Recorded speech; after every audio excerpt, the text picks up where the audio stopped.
Hey, what's up? It's GC Kinsey, and I'm doing something a little different on this channel throughout the month of July 2023, which is showing y'all how I've been tracking the changes in my voice during my first year on testosterone.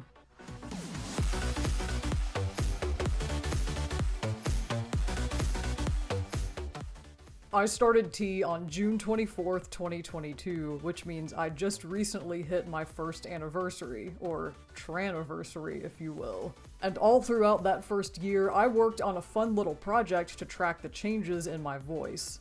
I've seen a lot of people do this in the form of video updates where they say, this is my voice, X months on T, and then talk a little bit, and maybe make a compilation of those videos to show the changes over time. But because I'm a singer, I took a different approach. I made recordings of myself singing some of my favorite songs at specific milestones. 1 week, 1 month, 3 months, 6 months, 9 months, and finally 1 year. And the final result is that you'll get to listen to those songs and hear my voice change from the beginning to the end. Pretty fun, right?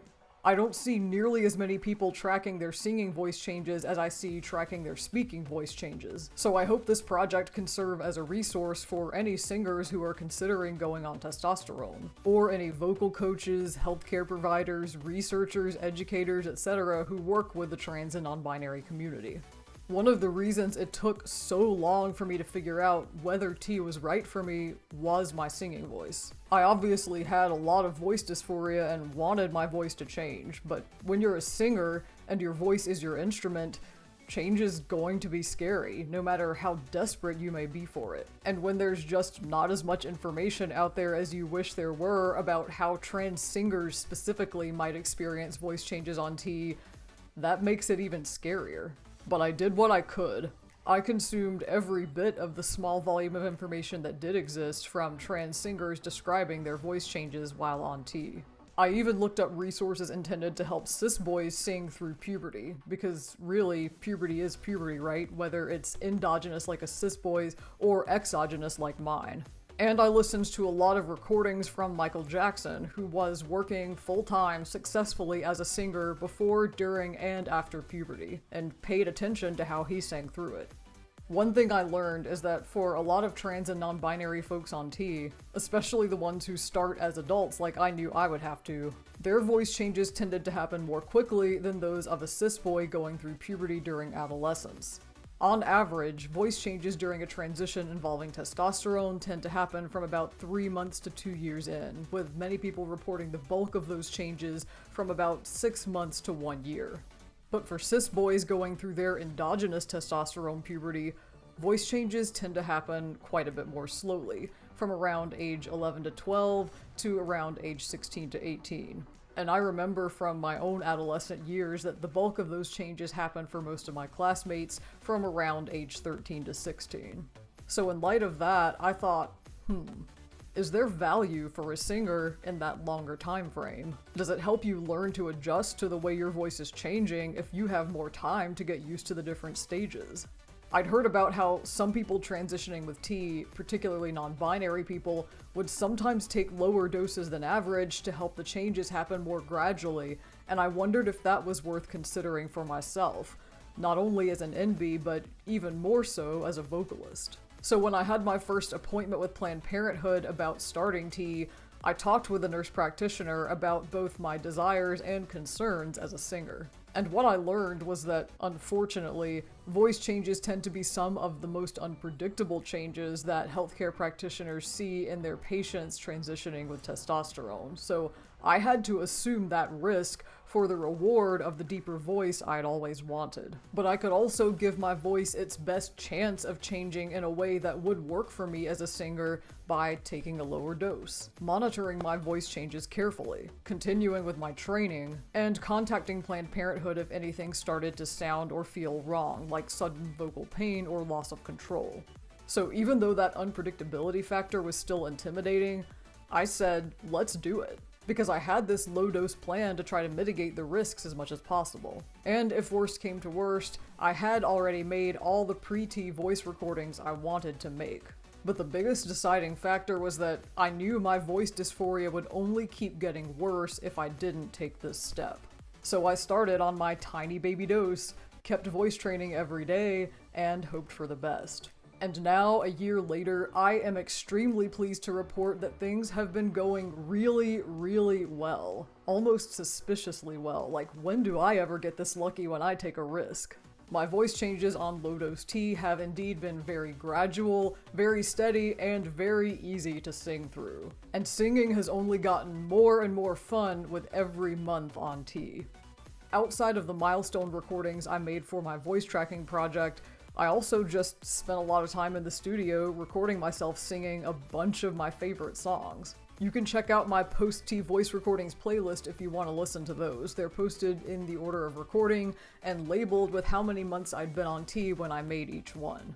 I also started working on my voice in ways I had shied away from before tea due to dysphoria. For example, I'd always shied away from using my mixed voice and especially my head voice before I started tea because it just sounded way too feminine to me, and I didn't have any way to control or masculinize that sound the way I could with my chest voice. But even within just the first couple of months on tea, singing in mixed voice and head voice finally became bearable for the first time ever. And that opened the door to learning rock singing techniques that I had never thought I could physically achieve. Like singing with distortion and grit without strain because I could do it in mixed voice now. I didn't have to force it into my chest voice anymore. Or singing without worrying whether it sounded pretty and ending up with much more interesting and more emotional recordings than I'd ever made before.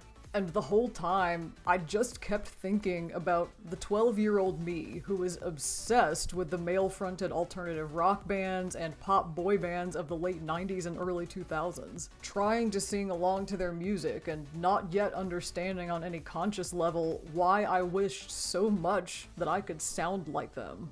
Then getting into classic rock and musical theater at 13 and 14 and wishing I could have a voice like Steve Barton's, or Tim Curry's, or Meatloaf's, or especially Freddie Mercury's.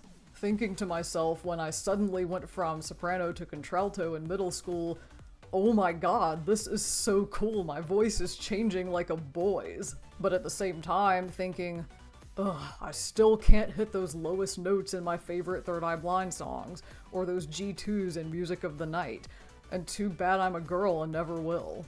And it is so mind-blowing now that what I dismissed back then as a literally impossible childhood dream is actually coming true.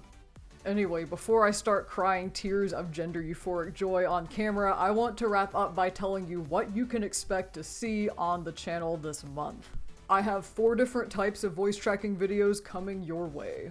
First are the ones I mentioned at the beginning, where you get to hear me sing the song and listen to my voice change throughout the course of a year.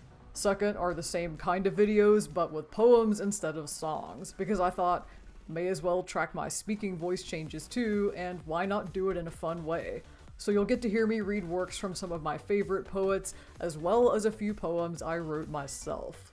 Third are comparisons between pre-tea and post-tea recordings I made of the same songs. So you'll get to hear back-to-back clips of those recordings, along with an analysis of how I approached each recording and how my sound evolved over time. And fourth are some videos where I challenge myself to see if I can still do certain things with my voice after 1 year on tea. For example, can I still sing like a Disney princess? Can I still impersonate Alanis Morissette? Can I still take my chest voice above a C5? Stay tuned to find out. And in addition to those 4 types of voice tracking videos, I will also still be putting out my usual 2 vlogs for this month, each one focusing on a different aspect of the changes during my first year on tea. With all those videos combined, you will be getting 1 new upload every day for the whole month of July. And after that, it's back to my usual posting schedule of either a vlog, a makeup tutorial, or a cosplay music video every other Monday, plus more post-tea voice recordings as I have time to make them. Also, because I've chosen the long game with my transition on low-dose tea, my voice changes aren't done, so I will be continuing this voice tracking project throughout year 2 as well. So that means more milestone singing and speaking recordings every 3 months, and then another big release at the end of that second year to show how those changes went. And who knows, this could go on for even more years depending on how long it takes my voice to settle out. But I'm gonna do it. For science. If you're a singer who's considering going on testosterone, I hope this project helps you in some way. And if you have any questions about my voice changes so far on T, any insight about voice changes you've experienced on T, anything you wish more singers on T would document and share, please feel free to drop that in the comments. If you want to reach out to me on other social media, I am GC Kinsey across all platforms. And with that, I will be back very soon with all the recordings from this voice tracking project during my first year on T. Hope y'all enjoy.